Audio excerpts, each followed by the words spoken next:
ये कहानी सिर्फ एक नबी की नहीं, ये कहानी है एक ऐसे इंसान की जो तन्हा था, अकेला था, लेकिन जिस पर पूरा आसमान झुक गया, जिसने अपने सवालों से ब्रह्मांड को हिला दिया और अपनी ईमान से इतिहास का रुख बदल दिया।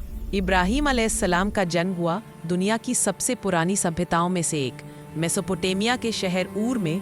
आज ये इलाका आधुनिक इराक में है। इसी माहौल में एक बच्चा पैदा हुआ जो आगे चलकर पूरी इंसानियत को तौहीद सिखाए, लेकिन उनके आसपास सिर्फ अंधेरा था, झूठे खुदाओं के भूत का अंधेरा। इब्राहिम अलैहिस्सलाम एक प्राचीन सेमिटिक भाषा बोलते थे। अरबी भाषा तब अपनी शुरुआती अवस्था में थी, लेकिन इब्राहिम अलैहिस्सलाम वह भाषा बोलते थे जिससे आगे चलकर अरबी, हिब्रू और कई भाषाएं निकली। उनकी सोच, उनकी बुद्धि, उनकी फितरत, ये सब उन्हें बाकी लोगों से अलग बनाते थे। जब बच्चे खिलौनों से खेलते हैं, इब्राहिम अलैहिस्सलाम रात को आसमान को देखकर सोचते थे, क्या ये तारे मेरा रब है? क्या ये चांद? क्या ये सूरज?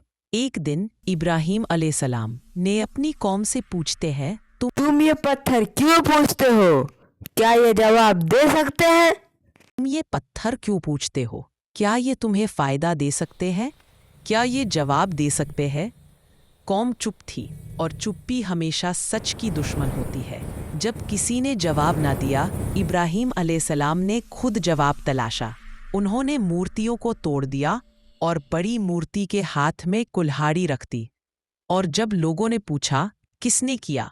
उन्होंने कहा, इससे पूछो, लेकिन वह मूर्तियाँ कुछ नहीं बोलती। कौम ने कहा, इसको आग में जला दो, इतिहास की सबसे बड़ी आग। लेकिन जैसे ही इनको आग में फेंका गया, आसमान से एक हुक्म जारी हुआ, आग ठंडी हो जा और सलामत रखना इब्राहिम को। आग ठंडी हो गई और हवा सुगंध बन गई। दुनिया ने देखा कि जब इंसान अल्लाह के लिए खड़ा होता है तो पूरी कायनात उसके लिए खड़ी हो जाती है।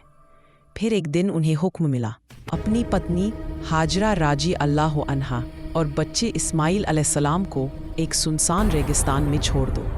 कोई पेड़ नहीं, कोई छाया नहीं, कोई पानी नहीं, लेकिन हाजरा राजी अल्लाह अन्हा का यकीन इब्राहिम अलैहिस्सलाम के ईमान जैसा ही था। जब बच्चा प्यास से रोया, वो दौड़ी सफ़ा से मरवा, मरवा से सफ़ा, पानी के लिए, और फिर धरती फट गई, जमजम का पानी निकल आया।